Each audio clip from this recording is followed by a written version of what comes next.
Well, hi there. This is Shiva, and this is episode 4 of my great experiment in building a table and basically designing and building the layout in Future Pinball and then actually building the table itself in PinBuilder just so that we can see what the major differences are between the two editors. The reason why you're seeing this picture here is because somebody was asking me about what's the difference between firepower and Firepower 2 and Fire Action and Star Destroyer. Well, Firepower, Fire Action, and Star Destroyer are actually the same table. It's the same design and everything. Fire Action came out from Title Brazil, and it's an exact duplicate, right down to the artwork of Firepower. But this is, this is a BP version of Firepower, but you can see how it looks like. Now, Firepower 2 is the actual sequel to Firepower. I have a picture right there, and that's what it generally looks like. As you can see, it's sort of like Firepower, except for it has, well, to be honest, this rather sucky ramp. And you can also see that it also has curved targets, and they dropped the saucer completely, and it's got this really weird. I've played this game in actual life. It doesn't hold a candle to the original game, so we'll just leave it as such. Okay, so yesterday I worked on the layout a little bit more after I had done episode 3. And one of the things I really wanted to do was to add a new feature to the game. And for that, I needed to free up as much space as I possibly could. So, well, let's might as well just show it to you. And yes, I think you already can see what I've done.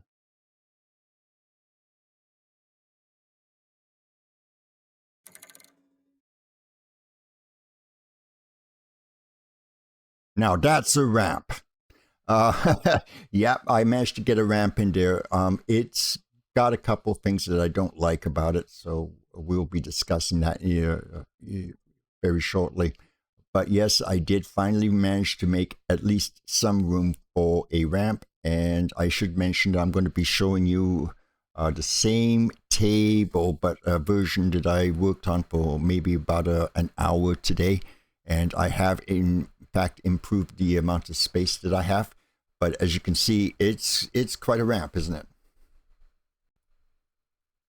So anyway, let's go to the back to the editor, and I'll just detail some of the things that I've done. And yes, I had made a lot of room. I had made, as I said, I have a very slight angle, which I really, for the main loop shot, which I really don't like. This is actually one of the areas that I changed earlier today. It's a little bit too large, and it sort of gave me a little bit more room. It's been really a case of literally millimeters, and I'm absolutely surprised that I managed to do it. But the first thing I'll do is I'll show you when you click on that the actual width of the ramp is 45 millimeters.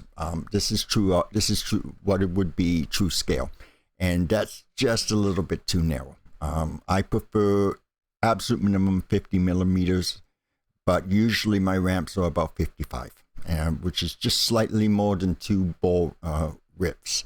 And I would say, especially for a game that's like Firepower, it seems to fit a little bit better if it had a wider ramp. I also didn't like the top portion here as much. And as I said, I definitely didn't like this loop. I kind of consider it to be, well, very, very weak, to be honest. And as you can see, I did place a kicker here, and just to see how much room I would need. So, other than that, you know, as I said, I just moved a whole bunch of stuff around. So I decided to make a couple of very small sacrifices to my objects. And today, for about an hour, I worked on this. And this is sort of it's the same table, but it is not. Now, first off, I will remove this. I actually discussed this in a video. I actually shot the video. I actually did the video before I did this, and it details how I do my ramps and how I do my curves and everything else in future pinball. And you know, you should pay attention to it, because if you use VP and FP, because it works perfectly in both editors.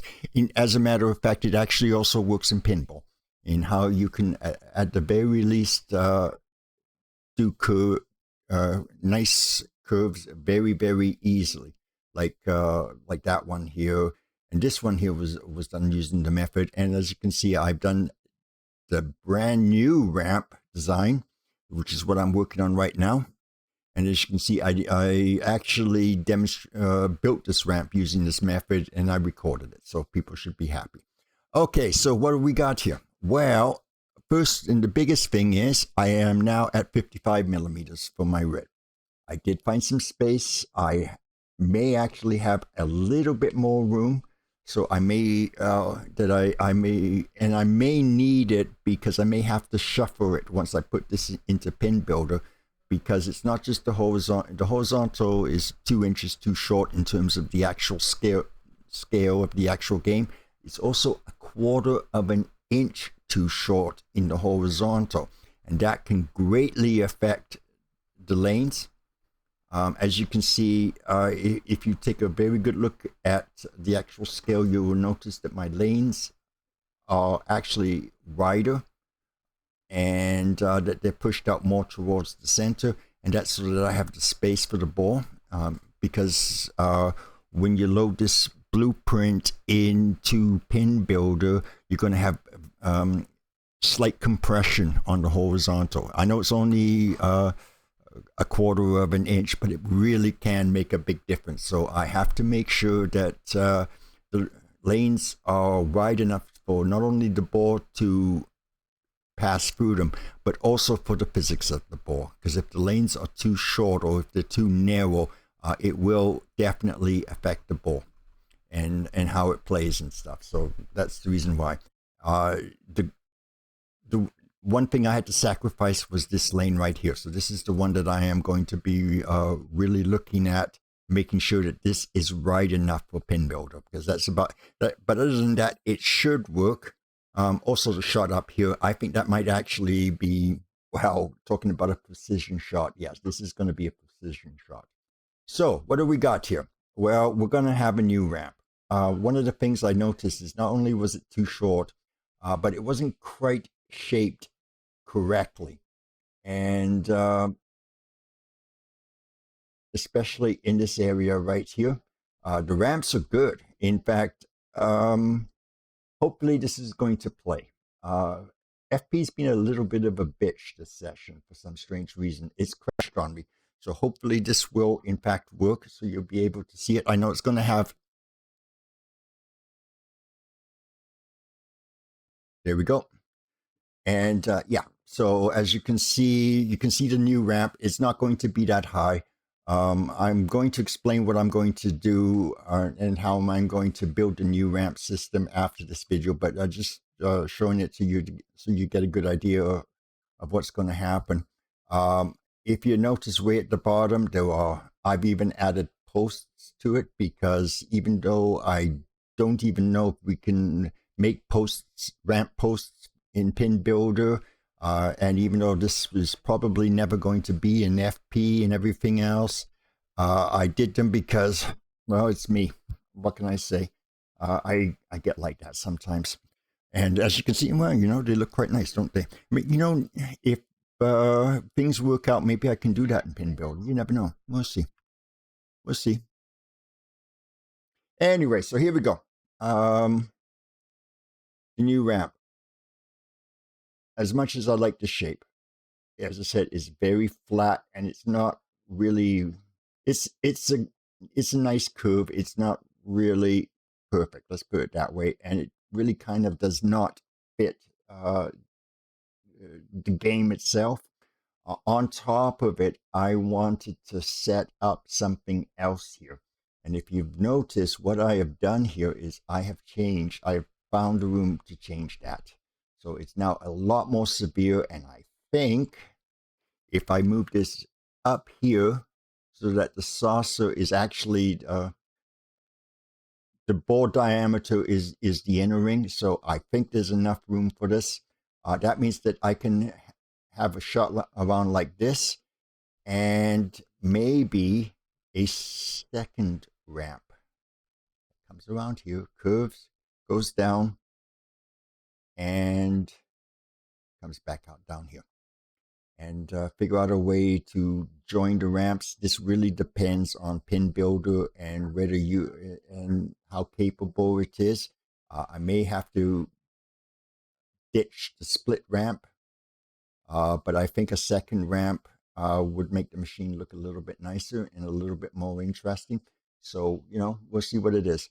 So anyway, I'm going to simplify the ramp structure. What I'm going to do is, as you can see, I've already got the curve. I'm going to take this and I'm going to move it around like this. So this is basically my template.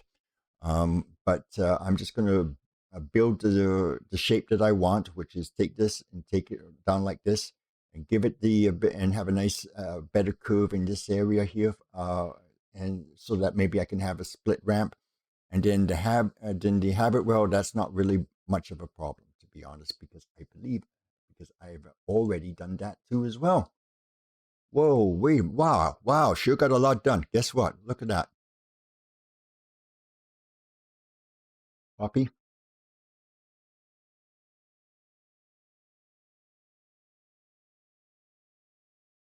Paste. Just got to move it a little bit.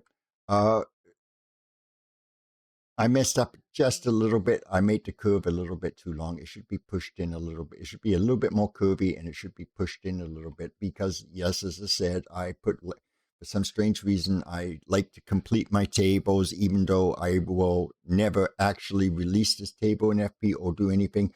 So, ramp posts. See this one right there, right? So, but anyway, you're getting the idea. It curves in here and over here. On top of it, we may have some interesting possibilities in terms of if I make the curve over here, make this a more severe curve and a sort of curve over here, so it's connected to this wood instead of this side. I could actually do a little area, and there's a little drop down hole in there so that the ball can just pop right into there. That's a very distinct possibility too. There's a lot of things that you can do and a lot of ideas that you can do. Oh, and the other reason I don't like this older ramp system, it covers the kicker here, and that could cause visibility issues. And I like the player to be able to see everything where the ball goes. If the ball is actually on the play field, I want the player to be able to see it. In fact, if you looked at the video that I just did of the game, you will notice that I spent a lot of time and effort on the rails. Most importantly, just for visibility. The rails themselves aren't very sophisticated, or they're not very complex. They're not as complex as you can see that this one is, as a prime example. And, it was for visibility. And I modified the rails. And with Future Pinball, you can do that very, very easily. All you have to do is you just need to click the ramp, and you can actually set the a special end to the ramp and a special beginning. I've just got ends on this one, and then on top of that you can adjust anything you want. So these are like the little rings that you can just see it over here. Like this is a quarter left, and it's completely wrong because it should be on the other side, right? Quarter right. Or you can make it as a full ring, you can make it as a half ring, you can make it as a crescent. So it's I have to say that with all of the problems with Future Pinball, there were some things that Black, the developer of Future Pinball, there were some things he really got right. There was a lot of really, really good ideas in it. And in fact, so good that Visual Pinball sort of bold the idea. Well, bold is a good word for it. Yes. Actually, Visual Pinball actually bowled quite a few good ideas from VP and vice versa. So, you know, they constantly did that. This is a long story. Maybe one of these days I'll have time and tell you about exactly what happened a few years back with VP7. Okay, so anyway, so far so good. You know, there's some minor corrections, but I think you have a very, very good idea of what exactly I've got planned now. And I think the table is going to look pretty decent, at least in FP. With PinBuilder, well, I'm still not too sure about the ramps, but I'm going to probably spend quite a few hours of experimenting with the ramps in PinBuilder and seeing if there's some way I can come up that makes the ramps in PinBuilder look really, really cool. So you never know. We may be successful, we may not be. It's very hard to expect PinBuilder to be able to compete with a full-blown CAD program like Future Pinball and Visual Pinball. So you know, it's going to be pretty. So it's going to be an interesting experiment, to say the least. In the meanwhile, I'm going to cut this video short, I think. I kind of would like to have some time to start work on this table and get the ramp going so I can do the next episode. In the meanwhile, you know, put your comments in the comment section about what you like about it and what you don't like. And hope to hear from you soon and hope to see you next time. For now, I'm just going to be signing off. Bye for now.